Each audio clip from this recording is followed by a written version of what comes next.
Bismillahirrahmanirrahim. Assalamualaikum warahmatullahi wabarakatuh. Waalaikumsalam warahmatullahi Waalaikumsalam wabarakatuh. warahmatullahi wabarakatuh. Innal hamdalillah nahmaduhu wa nasta'inuhu wa nastaghfiruh wa na'udzu billahi min shururi anfusina wa min sayyiati a'malina. May yahdihillahu fala mudilla lahu wa may yudlilhu fala hadiya lahu. Asyhadu an la ilaha illallah wahdahu la syarika lahu wa asyhadu anna Muhammadan abduhu wa rasuluhu alladzi la nabiyya wa la rasula ba'dah. Allahumma salli wa sallim wa karim wa barik ala asrafil anbiya'i wal mursalin syafi'ina wa maulana wa qudwatina wa imamina Muhammad wa ala alihi wa sahbihi wa man ittaba'ahum bi ihsanin ila yaumiddin amma ba'du. Segala puji hanya milik Allah, kepadanya kita menyembah dan memohon pertolongan, dan mari sama-sama kita bersyukur atas semua nikmat Allah yang begitu banyak telah Allah limpahkan untuk kita semua, nikmat yang seringkali kita lalai untuk mensyukurinya, nikmat yang tidak mungkin kita bisa hitung. Nikmat yang paling agung adalah iman dan Islam yang pada saat ini kita masih Allah berikan hidayah dan taufiknya untuk hadir dalam majlis ini. Salawat dan salam tentu senantiasa kita aturkan kepada Nabi kita baginda Rasulullah SAW, juga untuk keluarga beliau dan para sahabatnya dan juga para penerusnya hingga akhir zaman. Mudah-mudahan kita termasuk orang-orang yang terus menghidupkan sunnah-sunnah Nabi kita baginda Rasulullah SAW. Jemaah yang dengan Allah di baginda, alhamdulillah kita kembali berjumpa dalam kajian Asmaul Husna yang sebagaimana biasa dipandu oleh guru kita Ustaz Dodi Al-Jambari, Masya Allah, tabarakallah. Mudah-mudahan Allah jadikan setiap pertemuan untuk selalu mengingat Allah. Lebih khusus kita membahas tentang Asmaul Husna menjadi amal-amal yang Allah ridhoi. Amin ya Allah ya Rabbal Alamin. Dan di pagi ini masih melanjutkan Asmaul Husna yang kemarin, yang bagian tidak terpisah tentang Al-Hakam dan Al-Adil. Dan keadilan Allah tentu eh, Maha adil Allah tidak mungkin bisa disema oleh manusia, dan tapi bagaimana kita bisa meneladani rahasia dari pengamalan Al-Adil inilah yang selalu diingatkan oleh guru kita Sadad Al-Jambari dalam memahami Asmaul Husna ini. Tentu kita bersyukur bisa terus berjumpa dengan Sadad Al-Jambari, dan kita doakan mudah-mudahan beliau selalu diberi kesehatan oleh Allah Tabaraka wa Ta'ala, dan juga tentu keistiqomahan, keberkahan bersama keluarganya. Dan doa ini juga mari sama-sama kita panjatkan untuk para sahabat semuanya, yang hadir maupun yang belum bisa hadir. Mudah-mudahan menjadikan setiap pertemuan di pagi hari dan juga di malam hari bersama para guru dari MK ini menjadi amal yang Allah ridhoi, termasuk amal yang bil amal Allah, amal yang paling dicintai Allah karena keistiqomahan kita. Baik, alhamdulillah sudah bersama kita Sadari Jambari Hafizahullah Ta'ala. Mari kita sama-sama untuk bersiap menyimak ya sebuah pembahasan tentang bagaimana rahasia pengamalan Al-Adl ini. Dan mudah-mudahan juga jangan lupakan untuk selalu meng-share kajian ini dan juga mengajak sahabat-sahabat semuanya. Mungkin ada yang eh, lupa untuk diingatkan ya, kerabat, sahabat maupun tetangga kita, untuk sama-sama bisa menikmati sajian ilmu yang menjadi wasilah hidayah untuk kita semua. Amin ya Allah ya Rabbal Alamin. Saya persilakan kepada guru kita, Saudara Jambari, untuk memulai sebuah kajian ya, tentang rahasia pengamalan dari Al-Adl. Tafadhol masykur. Syukran, jazakumullah khair. Bismillah. Assalamualaikum warahmatullahi wabarakatuh. Waalaikumsalam warahmatullahi wabarakatuh. Sehat semua ya? Alhamdulillah. Sudah juga sehat nama tuh dek. Salam dari Alhamdulillah. Jogja. Masya Allah. Nah, ya terus ini perempuan satu ini. Insya Allah. Mana Alhamdulillah. tuh dek? Mana dalam Baik, aman? insyaallah. Alhamdulillah. Alhamdulillahilladzi anzalna Qur'ana fi qulubil mu'minin. Walladzi anzalna sakinata fi qulubil muslimin. Asyhadu an la ilaha illallah wahdahu la syarikalah wa asyhadu anna Muhammadan abduhu wa rasuluhu la nabi wa rasulullah ba'da. Allahumma salli wa sallim wa barik ala nabiyina Muhammadin wa ala alihi wa sahbihi wa mawala wa la haula wa la quwata illa billah amma ba'd. Bapak Ibu yang dirahmati Allah SWT, haibati-fillah, rahimakumullah, sahabat surga semuanya. Kebersyukuran adalah sebuah keniscayaan, dan salawat serta salam semoga senantiasa tercurah ke hadirat Rasulullah SAW, berikut para keluarga, sahabat, dan para pecinta risalah dan syariat beliau hingga akhir zaman. Dan mudah-mudahan kita yang hadir pada kesempatan pagi hari ini bisa menjadi bagian dari golongan orang-orang yang mendapatkan syafaat beliau kelak di akhirat. Amin. Kita mohonkan kepada Allah untuk keluarga besar kita. Allah limpahkan rahmat, hidayah, inayah, iradah, kudroh, sampai kepada maunahnya. Kita bisa mendapatkan kesempatan untuk menjalankan seluruh amaliyah soleh kita. Masih di bulan Muharram dan masih lipat ganda pahala atas setiap kebaikan yang kita lakukan. Dan naudzubillah min daliknya, kalau kita melakukan satu keburukan pasti juga dilipat gandakan. Al-Adl, saya bukan orang yang paling paham tentang Asmaul Husna. Saya hanya membawakan kajian para ulama, para asatidz yang sekiranya bisa membuat kita menjadi lebih mudah memahami setiap apa yang Allah SWT hadirkan dalam asma wa sifatnya. Kita awali dengan surat yang keempat, ayat yang ke-135. Siapa yang mau membuka keberkahan pagi ini dengan ayat 135? Ya, Surat udah. yang keempat, monggo, silakan. Auzubillahi minasyaitonirrajim. Wahai orang-orang yang beriman, jadikanlah kamu penegak keadilan, menjadi saksi karena Allah, walaupun terhadap dirimu sendiri atau terhadap ibu bapak dan kaum kerabatmu.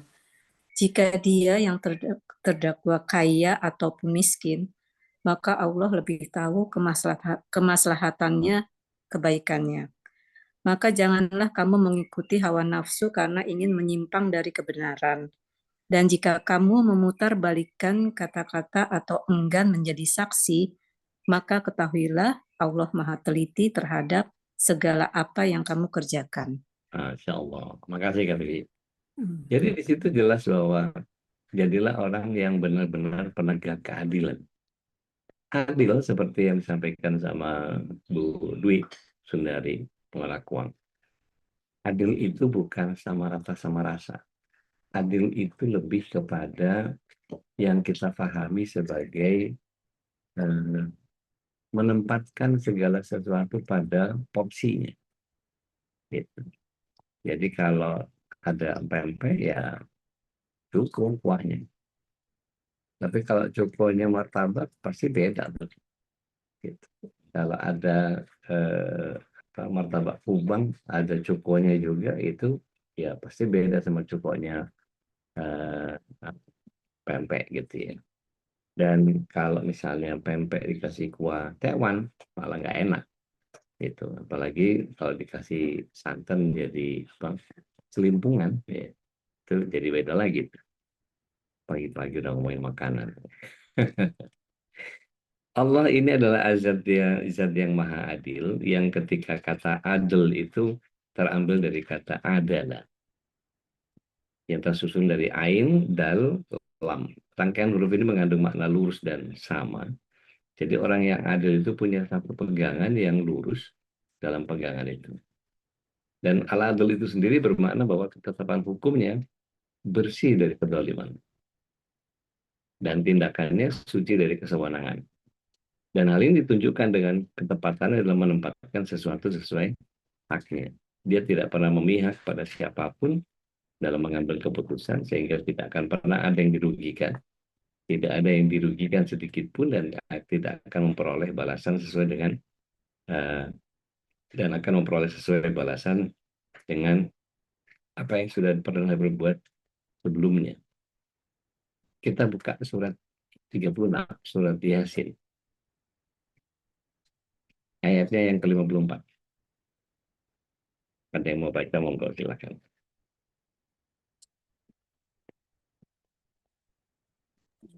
Boleh, Udi.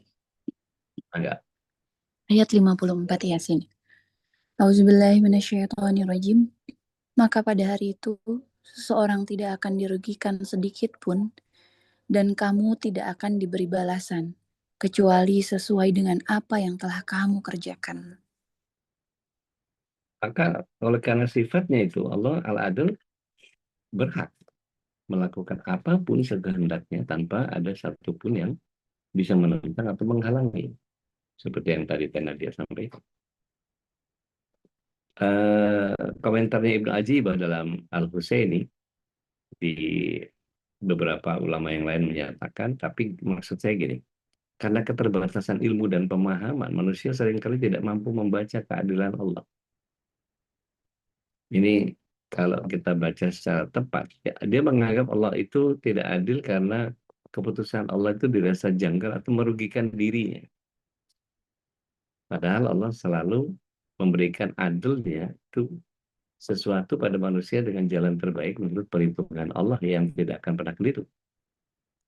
Itulah kenapa kemudian kadang Allah tidak bisa dilihat yang dari sudut nafsu atau keinginan kita, karena jangkauan keadilan Allah itu tidak terbatas pada aspek duniawi. Kita lihat karang hitam ya. Andai yang dilihat itu hanya karang saja, tidak akan bernilai apapun. Tapi kalau karang itu dilihat dari keseluruhan wajah, dia akan menjadi satu bintik hitam pemanis wajah. Begitu pula dokter yang mengamputasi kaki. Apa yang dilakukannya tampak sangat kejam. Tetapi lihatlah secara keseluruhan bahwa amputasinya kaki itu, kerusakan bagian tubuh bisa dihindari supaya tidak osteosarkoma. Ini perbuatan yang punya nilai keadilan. Nah, sifat al-adl ini membiasakan eh, kita manusia ini untuk biasa husnuzon kepada Allah. Jadi ketika Allah Maha mengetahui keadaan kita lebih daripada pengetahuan kita sendiri, Allah itu sangat sangat tahu apa yang terbaik bagi hambanya, sehingga tidak akan terkejar keadilannya oleh nafsu. Keadilan Allah itu hanya akan dikejar oleh husnuzan, baik sangka kepada apa yang kita punya. Kemudian ketika keadilan Allah ini hanya dilihat dari sudut pandang nafsu dan syahwat, maka kekecewaan yang akan kita dapatkan. Kalau kita mengukur tiap kejadian sesuai dengan keinginan nafsu kita yang pendek ini, kita akan terjebak dengan perasaan tidak dilakukan dengan adil. Sebaliknya, kalau kita berpikir panjang, berpikir dengan landasan keimanan, segala yang terjadi akan ringan. Dan dengan husnuzon ini, manisnya keadilan Allah akan kita rasakan. Jadi tidak ada satu ketentuan pun Allah itu gagal dan buruk. Kita saja yang belum mengerti hakikat di dalamnya. Selalu ada paradigma terbalik ketika Allah SWT mengadakan sesuatu. Kita buka surat yang kedua, ayat 216. Ya udah. Monggo. Surat kedua ayat 16. 216. Auzubillahi 216. Oh. Auzubillahi minasyaitonirrajim. Bismillahirrahmanirrahim. Diwajibkan atas kami berperang, padahal itu tidak menyenangkan bagimu. Tetapi boleh jadi kamu tidak menyenangi sesuatu, padahal itu baik bagimu. Dan boleh jadi kamu menyukai sesuatu, padahal itu tidak baik bagimu. Allah mengetahui, sedang kamu tidak mengetahui. Shadaqallahul azim. Yang dibaca sama Mbak Nita barusan adalah bagian di mana ketika kita dipaksa oleh Allah SWT untuk kewajiban perang. Kutiba alaikumul qital wa huwa kurhul lakum, dan kalian nggak suka sama perang. Kita lebih sering damai. Tetapi Allah jelaskan di frase yang kedua, wa asa an takrahu syai'a wa huwa khairul lakum. Boleh jadi kamu nggak suka sama sesuatu, tapi itu baik buat kamu. Mari kita lihat kebaikan apa yang kita dapatkan dari perang. Kalau kita perang itu kira-kira yang kita dapatkan apa? Benefitnya atau profitnya apa? Ada yang bisa bantu? Apa yang kita dapatkan dari perang? Syahid, Ustaz. Syahid, Masya Allah itu. Apalagi? Kalau nggak sampai syahid, dapat ghanimah, dapat papasan perang. Nah, di balik itu Allah SWT di frasa yang berikutnya menyatakan bahwa wa asa an tuhibbu syai'an wa huwa khairul lakum wa huwa syarrul lakum. Jadi yang kita senangi kadang-kadang berakibat buruk buat kita. Dan ini bagian yang kemudian setiap kita apa ya, tebak-tebak buah manggis gitu. Maksud Allah apa ya ini ya? Maksud Allah ini apa ya? Ke Allah giniin saya ya? Dan seterusnya. Sehingga kita nggak tahu apa yang Allah SWT hadirkan di setiap hal yang kemudian kita hadirkan. Ini ayat tadi tergambar jelas pada sebuah kisah tentang seorang petani miskin yang kehilangan kuda satu-satunya. Orang-orang di desa prihatin terhadap kejadian itu, tapi dia hanya mengucap hamdalah. Seminggu kemudian kuda itu balik ke rumahnya sambil bawa serombongan kuda liar.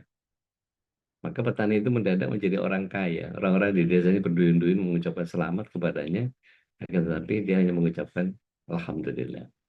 Maka tidak lama kemudian petani ini kembali mendapat musibah. Anaknya yang berusaha menjinakkan seekor kuda liar terjatuh sampai patah kakinya.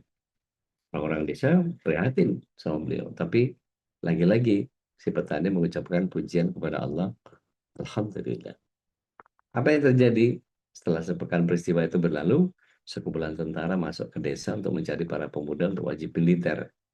Semua pemuda dibawa keluar desa kecuali anaknya petani yang kakinya patah tadi. Melihat hal itu petani hanya berkata alhamdulillah. Jadi apa yang kelihatannya baik belum tentu baik.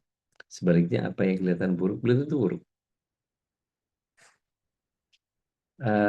Apalagi spiritnya al-adl itu dalam pengejawantahan kita sebagai Abdul al-adl.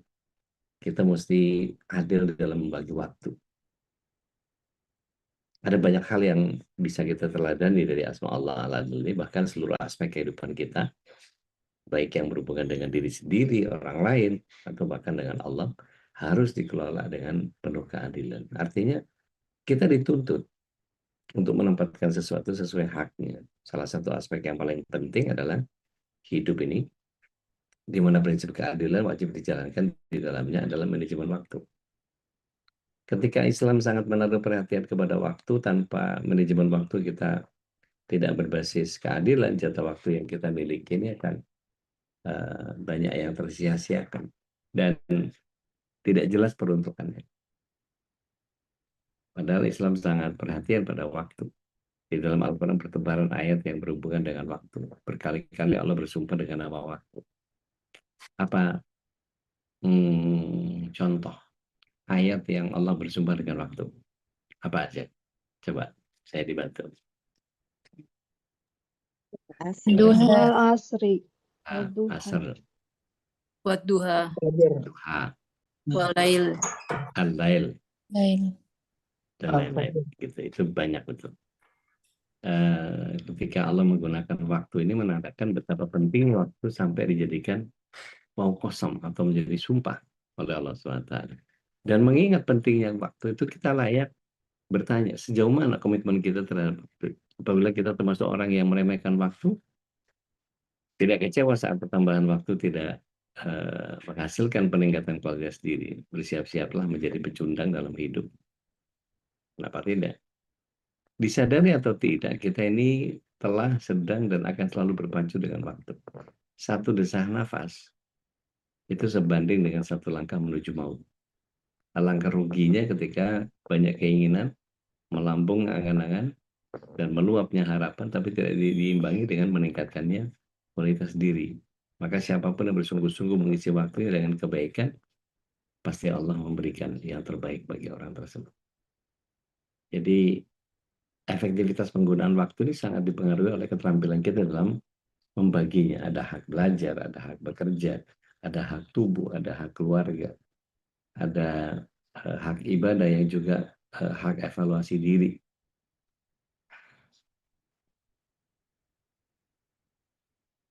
Dan ketika semuanya harus dibagi secara adil, sibuk dan hebatnya belajar tanpa disertai istirahat, ibadah misalnya, itu juga akan mendatangkan masalah juga. Nggak boleh lebay juga. Mahasiswa yang akan ujian misalnya, waktunya tinggal 3 bulan. Maka menjadi keharusan baginya untuk membuat perencanaan. Sehari belajar berapa jam? Katakanlah belajar 2 jam. Seminggu mau berapa kali? 6 kali berarti 12 jam per pekan. Atau 48 jam per bulan. Jadi dalam 3 bulan dia harus belajar minimal 144 jam. Lalu mata kuliahnya ada 10. Kalau satu mata kuliah rata-rata 5 bab dan satu bab 10 halaman, berarti 50 kali 10 berarti ada 500 halaman. Adapun waktu yang dimiliki hanya 144 jam. Dengan demikian 1 jam dia harus menguasai minimal 3 lembar. Kuncinya kita harus memetakan dulu potensi dan masalahnya, lalu bergerak dengan acuan peta tersebut. Setelah itu baru kita disiplin menjalankannya. Karena banyak orang yang hanya pandai membuat rencana, tapi ya kurang pandai menjalankannya. Walk the talk ya. Talk the walk atau walk the talk ya? Walk the talk ya. Maka sebuah rencana tidak perlu muluk-muluk, buat secara proporsional, fleksibel, dan kita bisa menjalankannya. Hati-hati dengan menunda pekerjaan. Karena ketika ada satu kebiasaan yang menghambat efektivitas dan optimalisasi waktu yang kita miliki, itu biasanya kebiasaan menunda. Ntar aja. Kalau di Sunda itu di tangga. Ya, ntar aja. Hebatnya lagi, sebagian orang merasa bahwa menunda pekerjaan akan lebih baik. Padahal kebiasaan menunda itu hampir pasti mengundang masalah kalau tidak didasarkan pada perhitungan yang matang.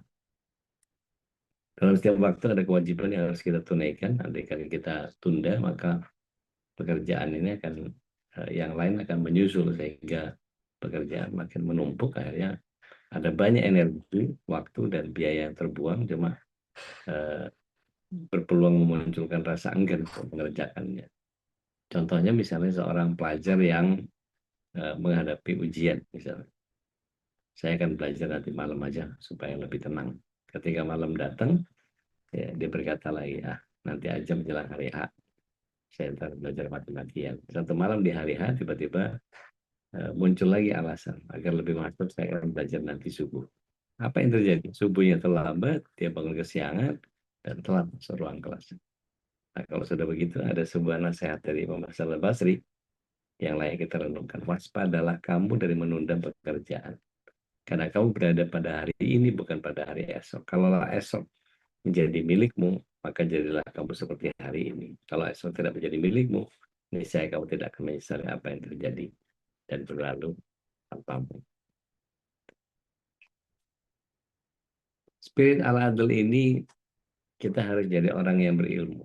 Karena salah satu cara meneladani Allah al-adl itu adalah dengan berusaha berbuat adil dalam memutuskan perkara. Karena bukan perkara mudah ya.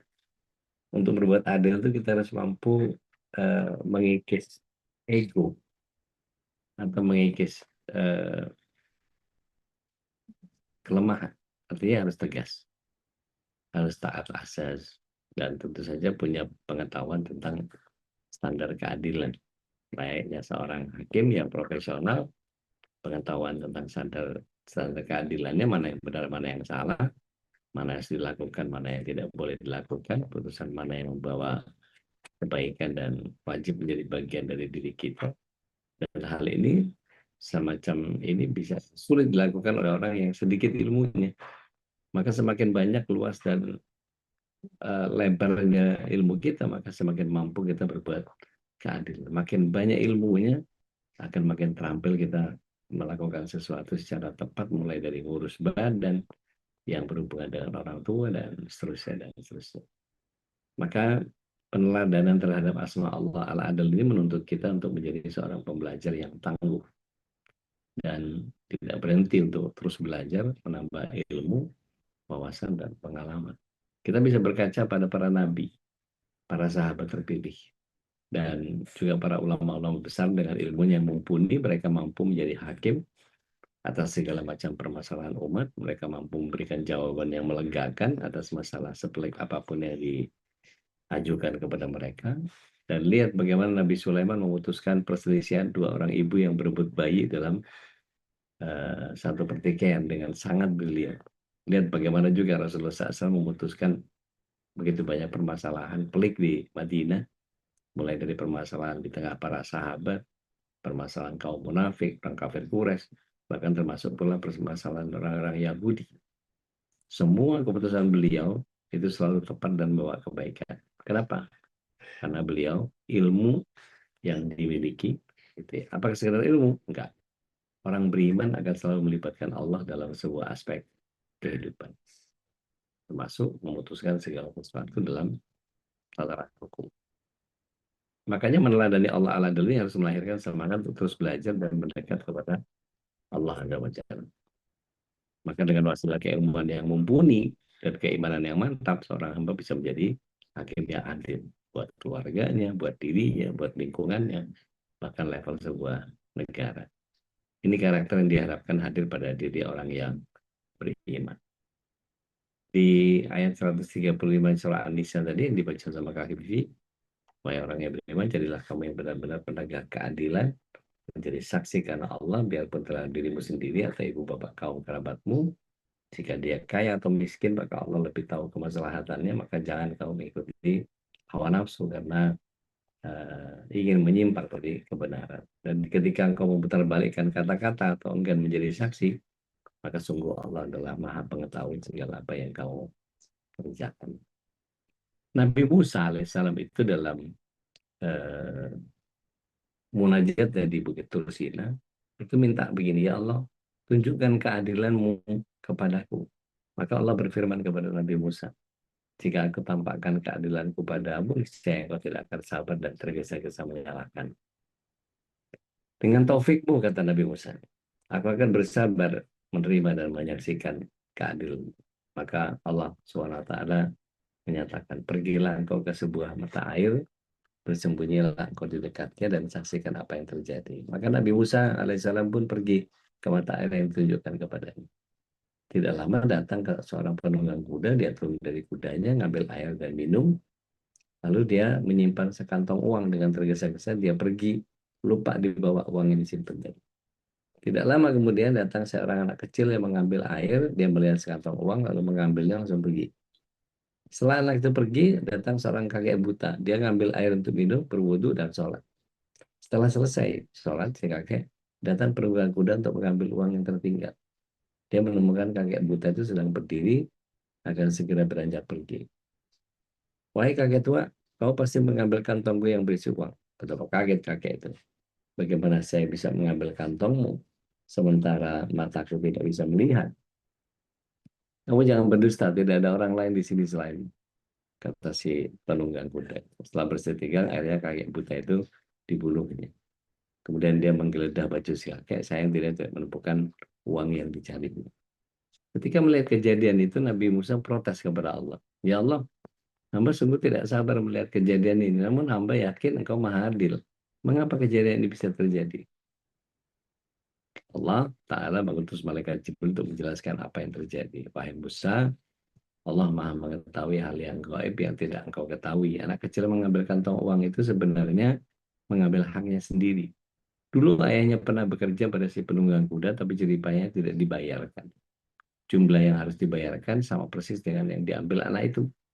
Adapun kakek buta adalah orang yang membunuh ayah anak kecil itu sebelum dia mengalami kebutaan.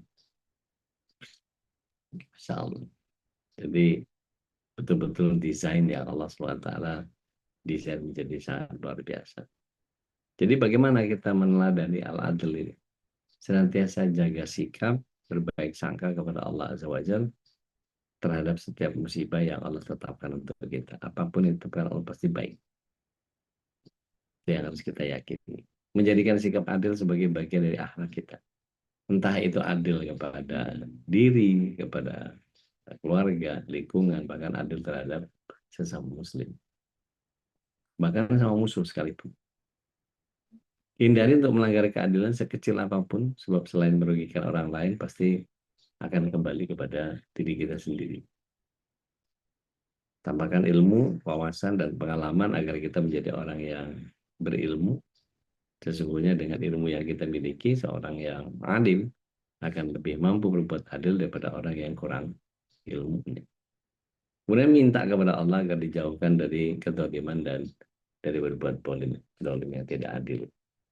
Dan sebaliknya minta kepada Allah agar kita dijadikan seorang yang adil, bahkan seorang yang ihsan dalam beramal. Bapak Ibu pernah dengar nggak doa ini? Allahumma ini abduk wa banu abdik wa banu amatik siyati biadik ma dia fi hukmuk, dan seterusnya. Ya, itu betul-betul doa yang sangat luar biasa. Adlu fi qada'uk, ya. As'aluka bi kulli ismin walak. Ya.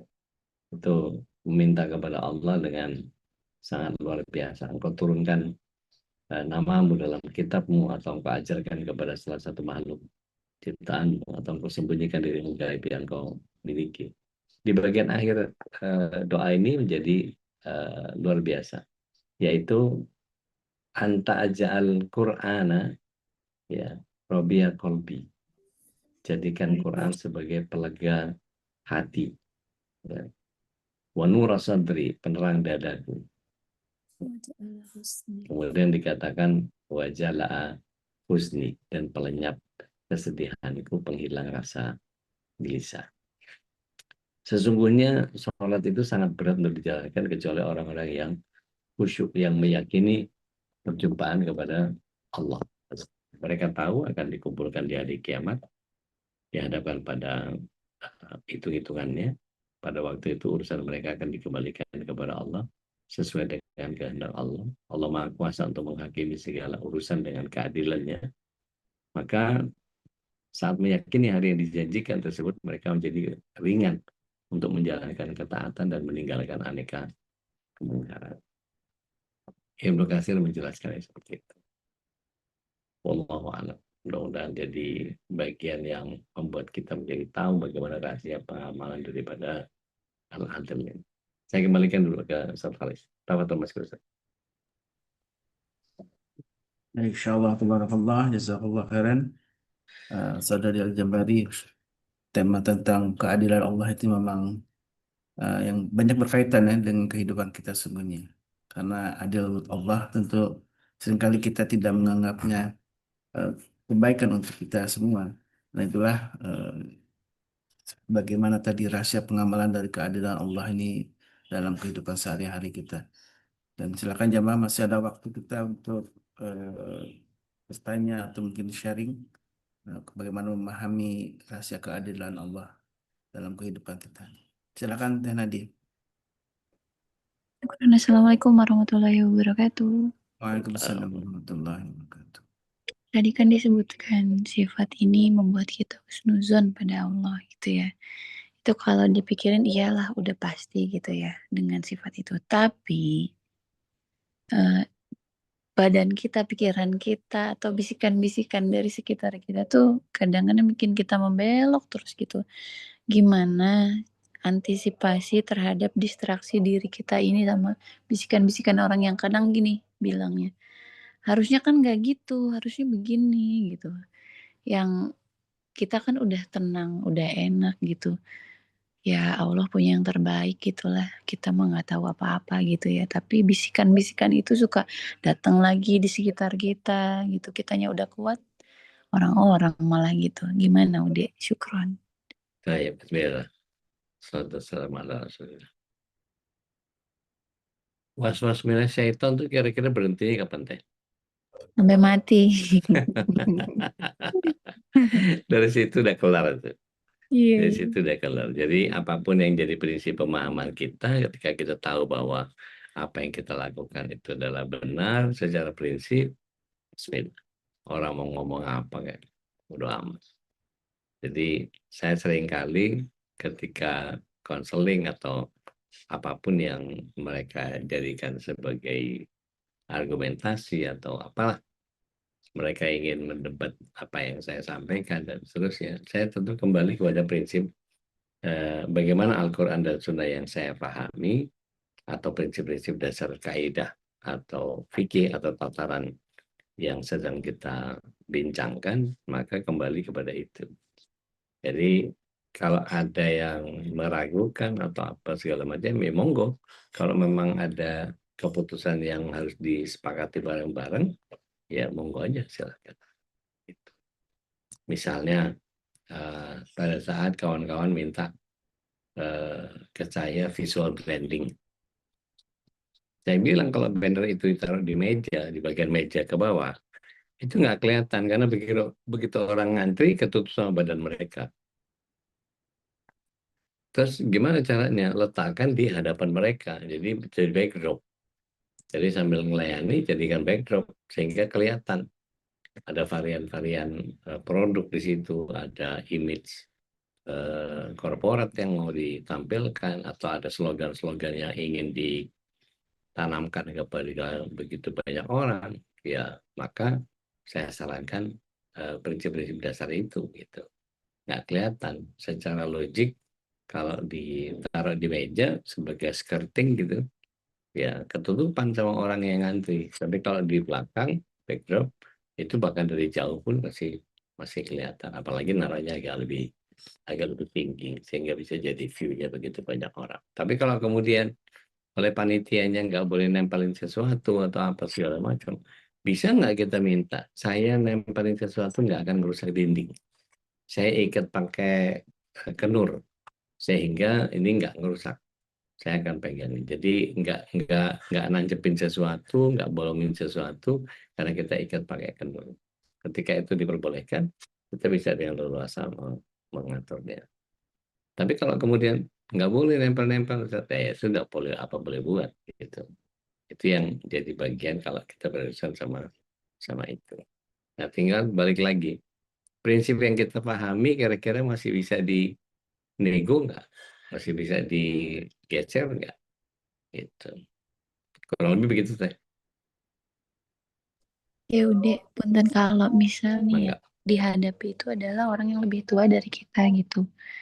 Jadi ketika dijawab takut sakit hati, tapi kalau diiyain juga kan secara agama nggak bisa gitu misalnya gimana udah Ya. menghadapinya.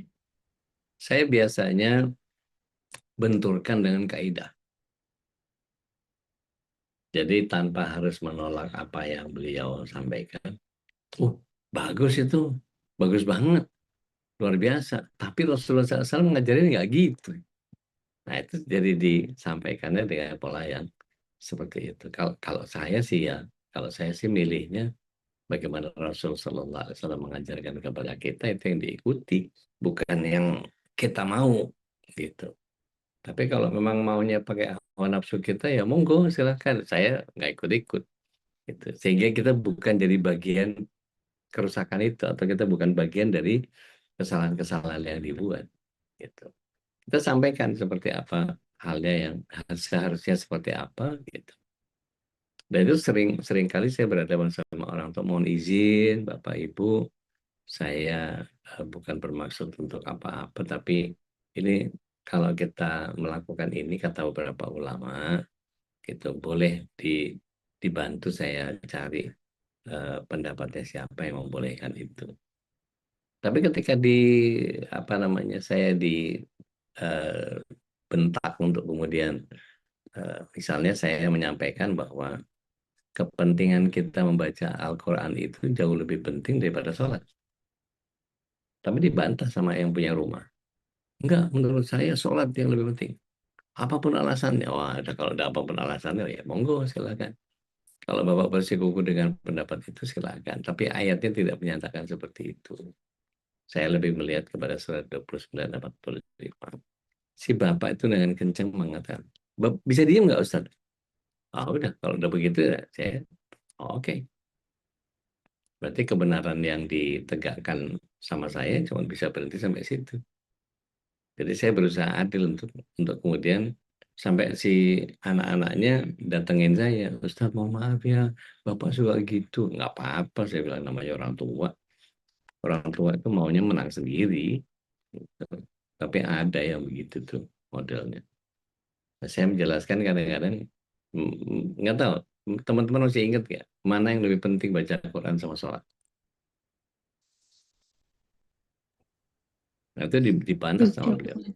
Hmm. Baca Quran. Sama beliau dibantah. Pokoknya sholat. Anda mau ngomong apa, pokoknya sholat. Nggak pernah saya dapat penjelasan kayak begitu. Nggak bener ini Ustaz. Siap. Nah, kalau udah begitu, udah. Anda cuma bisa, oke, baiklah. Gitu. Tapi orang udah keburu lihat bahwa surat 29 ayat 45 itu baca Quran dulu baru sholat. Gitu. Sebagai sebuah kaidah. Ya, orang kalau nggak memahami konteks daripada Al-Quran, dia merasa sotoy dengan itu, ya monggo aja. Gitu. Saya berlepas diri. Dan saya sampaikan, ya monggo, silahkan, nggak apa-apa. Saya berlepas diri dari apa yang Bapak sampaikan. Gitu. Sampai senyum-senyum aja. Gitu. Tapi setelah itu si Bapak ya agak kendor lah. Setelah bilang, bisa diem nggak Ustaz? Ayo makan Ustaz. Oh ya siap. Ya udah santai aja lagi. Dan itu kalau dulu masih zaman muda, wah sakit hati tuh saya tuh. Apa nih ngeyel apa segala macamnya. Saya tahu gimana ngadepin cara orang tua mesti dihadapin dengan cara seperti apa. Jadi kalau bisa kita tetap yang kendali penyampaian, tinggal how to-nya aja deh. Wallahu a'lam. Syukron, Dek. Afwan. Coba. Silakan jamaah, barangkali ada yang masih ingin bertanya tentang tema ini. Memang kaitannya banyak hal ya, Ustaz ya. Kalau misalkan apapun yang menjadi takdir Allah ini kan berkaitan dengan keadilan sebenarnya ya. Nah, Dan ketika kita membanding-bandingkan biasanya dengan orang lain, Ustaz, dalam hal keadilan ini, nah, orang ini begini, kalau ini dapatnya gitu kan. Padahal ya karena itu adalah mungkin kita mengandangi dari kacamata kita ya, padahal Allah Subhanahu Wa Taala punya skenario terbaik. Nah ini meyakinkan diri gitu ya. Seringkali eh, sering lupa bahwa Allah membuat skenario terbaik untuk kita ini dengan keadilannya dan kemahaadilannya inilah yang sering kita lalai. iya, karena biasanya ngalahin hawa nafsu, Ustaz. Hmm. Ngalahin hawa nafsu itu yang nggak sesuai sama kita, ya maunya kita. Dan itu jadi bagian yang setiap kita terikat dengan itu.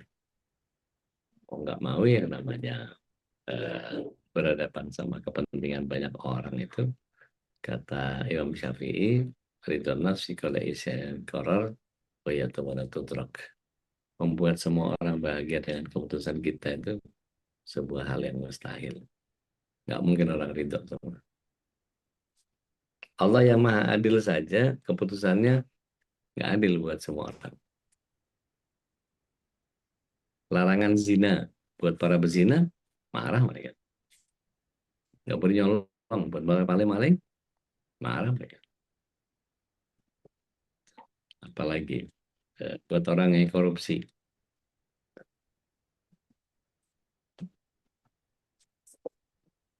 Keadilan-keadilan yang Allah buat itu kadang-kadang membuat orang nggak nyaman dengan apa yang mereka inginkan karena nggak sesuai sama hawa nafsu mereka. Gitu sih. Mensinkronkan antara kemauan kita dengan kemauan Allah misalnya dalam kemahaadilannya ini kan melakukan tracing gitu apa namanya, men-track ini apa sesuai dengan kemauan Allah ini yang maha gaib tentunya ya, kita kalau tidak mengetahui apa yang bisa mensinkronkan. Tracing terhadap apa yang Allah SWT inginkan terhadap apa yang kita lakukan, ya satu-satunya pengukur cuma Al-Quran Sunnah, nggak ada yang lain. Kalau kita berpegang kepada Al-Quran Sunnah, maka ukurannya nggak akan pernah keliru. Bagaimana Al-Quran mengaturnya, bagaimana Rasulullah SAW menghadapinya. Pertanyaannya begini, persoalan apa yang tidak muncul di Al-Quran dan As-Sunnah? Berkait dengan semua aspek kehidupan kita. Persoalan apa yang nggak muncul? Semua muncul. Dan semua diatur oleh Al-Quran dan As-Sunnah. Permasalahannya kita yang kadang-kadang tidak mau berkutat dengan Al-Quran dan Sunnah, sehingga kita nggak tahu bagaimana Allah dan Rasulnya mengatur itu. Artinya kalau kemudian kita tidak punya pengukur yang tepat untuk menghukumi sesuatu, ya menjadi sulit buat kita berhadapan dengan kondisi di mana ketika sesuatu harus diputuskan. Tapi tadi saya katakan bahwa tidak ada aspek yang tidak diatur oleh Allah SWT dan Rasulnya SAW. Gitu. Atau setidaknya kaidah-kaidah yang ada menjadi bagian yang luar biasa. Contoh, rokok. Rokok itu ayatnya nggak ada, hadisnya nggak ada. Tapi kaidahnya, sesuatu yang menyebabkan mudarat harus dihindari, kan? Maka dari situ kita bisa bilang bahwa kalau ditanya, rokok itu baik atau buruk? Buat orang yang rokok, mereka katakan baik. Oke. Kenapa tidak anaknya yang masih bayi dibuat jadi ngerokok? Kenapa neneknya, istrinya, anak-anaknya, kenapa nggak dikasih rokok yang sama? Kalau itu baik. Dari situ aja udah pasti bertentangan sama hatinya. Nah, ketika dibenturkan sama itu, jadi ya kalau buat bayi nggak bagus. Nah, apalagi buat orang tua. Kan gitu. Belum lagi ngomong soda. Belum lagi ngomong yang tidak halal. Belum lagi ngomong yang berlebihan, dan seterusnya, dan seterusnya. Jadi semua harus adil, semua harus sesuai porsinya, sesuai dengan proporsi. Seorang istri yang sangat piawai dalam mengatur rumah tangga, apakah dia tidak butuh seorang suami untuk memutuskan sesuatu? Kan tetap dibalikin lagi. Khitohnya dia sebagai istri, ya istri. Gitu. Sementara tanggung jawab semuanya ada di suami. Tapi tanggung jawab di suami itu bukan berarti suami jadi pelaksana tugas. Dia hanya bertanggung jawab saja. Gitu. Wallahu a'lam. So, Baik, silakan jemaah. Masih ada yang menimpali barangkali ya, sharing ya boleh. Kalau saya itu soal kekurangan, ketidaktahuan kita saja, keterbatasan ilmu kita ya. Untuk memahami itu tentu mungkin langkah yang paling penting juga adalah pas'alu ahla dzikri in kuntum la ta'lamun maksudnya. Bertanya kepada ahli ilmu itu menjadi bagian yang penting bagaimana mencocokkan antara kemauan kita dengan kemauan Allah Subhanahu wa taala. benar, benar. Silakan masih ada. Kalau tidak ada, alhamdulillah, insyaallah ya. Mudah-mudahan tema ini menjadi tema yang terus mengingatkan kita betapa apa yang telah Allah tetapkan untuk kita menjadi sebuah kebaikan. Dan itulah kemahaadilan Allah Subhanahu wa taala. Dan tentu tidak perlu membanding-bandingkan karena masing-masing sudah ada skenario-nya Allah ya, yang Ya. itu menjadi hal terbaik. Dan bagaimana kita tetap melakukan muhasabah terhadap apa yang sudah kita lakukan. Karena tadi ada poin penting, seringkali kita melakukan sesuatu bukan karena karena kemauan Allah, tidak sesuai dengan kehendak Allah. Yang jelas disebutkan dalam Al-Quran dan Sunnah Nabi Sallallahu Alaihi Wasallam. Tapi karena tadi hawa nafsu yang udah bilang ya, dan itu yang seringkali mendominasi kita.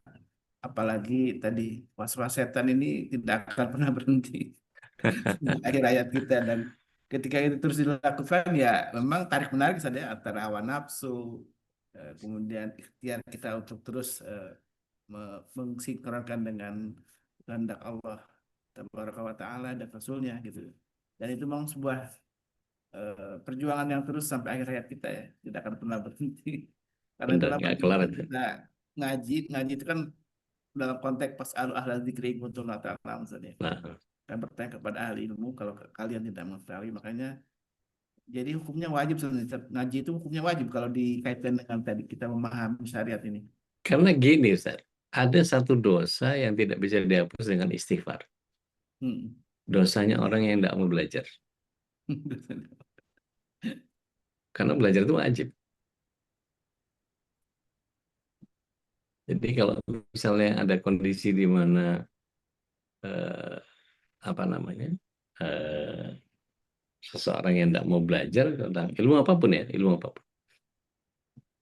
Seorang penjual pempek cuman belajar bikin pempek doang tapi nggak belajar jualan, ya nggak laku. Gitu. Mas Adi Surya di Bali bikin tenun alus tapi nggak promosi, ya nggak tahu. Gitu. Onuna nggak pernah ngasih iklan, ya nggak tahu orang. Uni Fauzana punya gamis yang bagus-bagus, kalau nggak promosi nggak tahu orang. Mbak Rina Jayusman punya apa Al-Quran yang kecil-kecil itu apa namanya? Kalau nggak disampaikan ke banyak orang ya nggak paham. Apa? Al-Ikram. Al-Akram. Al-Akram. Kalau ada yang bisa bikin kue, apa bikin ini, bikin itu, apa segala macam, nggak pernah disampaikan ke orang lain, ya nggak tahu. Bidan Nana nggak ngobrol, tinggal di Cibinong, ya waktu orang ke Cibinong nggak ada yang mau nyamper itu, atau nggak dekat sama mereka, dan seterusnya.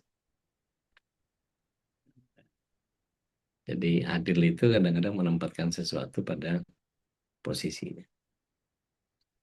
Gitu Ustaz. Aneh yang mesti bergerak ke Serpong ya, dari Bekasi. Makanya antum sama Abah Husairi mau sowan ke anehnya melintir ke BSD Jawa. Insya Allah. Mesti kita jadwal ulang lagi saja. Insya Allah. Masya Allah. Jazakallah nih Abah nih udah langsung nongol nih. Abah gimana kabar, Bah? Tadinya pagi ini mau. Alhamdulillah baik, sehat. Baik. Alhamdulillah, syukurlah, jazakallah khairan. Saudara Al-Jambari, Hafizahullah Ta'ala yang sudah berbagi ilmu dan nasihatnya untuk kita semua. Dan jangan lupakan pagi yang penuh berkah ini di masih di bulan haram ya. Di awal bulan haram ini kita manfaatkan untuk berbagai kebaikan. Dan salah satunya tentu bersedekah di pagi hari menjadi bagian yang terus kita kampanyekan ya. Biasanya Teh Nadia udah nge-share nih di chat apa namanya yang mungkin belum tahu nomor rekeningnya dan juga sudah ada di grup ya yang ingin bersedekah baik lewat QRIS, biasanya Mas Standar juga sudah share QRIS-nya di kajian-kajian ilmu ini. Mudah-mudahan Allah Subhanahu wa Ta'ala jadikan setiap amal kita, apapun amal yang ketika istiqamah dilakukan, menjadi sebuah amal yang dicintai Allah Subhanahu wa Ta'ala. Dan itu memang garansi ya, dari disebut dalam hadis Nabi sallallahu alaihi wasallam, "Min ahabbil a'mali ilallah adwamuha wa in qalla." Sesungguhnya amal yang paling dicintai Allah itu adalah ketika kita istiqamah wa in qalla, walaupun sedikit. Jadi terus menerus kita bersedekah walaupun tidak seberapa gitu ya. Tentu banyak lebih baik ya. Tapi keistiqomahan yang paling penting. Kemudian kita ngaji walaupun mungkin kadang-kadang juga kita belum paham 100% gitu kan. Kadang ya sambil mungkin melaksanakan kegiatan lain, tapi ketika ada satu semangat untuk terus ngaji setiap pagi dan juga di malam hari, mudah-mudahan itulah menjadi wasilah yang Allah memberikan hidayahnya untuk kita semua. Ada seorang suami yang ngobrol sama istrinya ketika nanya, ayah mendingan keluarin 2 juta sebulan atau tiap hari keluarin 20.000 tiap pagi, mana yang lebih baik? Kata suaminya, mendingan tiap hari meskipun cuma 20.000. Kenapa? Ngebentuk habit. Karena kalau cuma sekedar ngeluarin duit sekali udah, habis itu ya udah. Tapi kalau ngebentuk habit kita tiap pagi bersedekah, tiap pagi bersedekah, tiap pagi bersedekah, itu ada habit yang kemudian akan jadi keistiqomahan yang akan dihitung sama malaikat, itu jadi beda. Gitu, Ustaz. Baik, alhamdulillah. Izin pamit, Ustaz. Baik, kita tutup dengan doa kepada Allah. Subhanakallahumma wa bihamdika asyhadu an la ilaha illa anta Subhanakallahumma wa bihamdika nasyhadu an la ilaha illa anta nastaghfiruka. Assalamualaikum warahmatullahi wabarakatuh. Waalaikumsalam warahmatullahi wabarakatuh. Jazakumullah. Allah اللهم ارحمنا بالقرآن واجعله لنا إماما ونورا وهدى ورحمة. اللهم ذكرنا منه ما نسينا وعلمنا منه ما جهلنا وارزقنا تلاوته آناء الليل وأطراف النهار واجعله لنا حجة يا رب العالمين.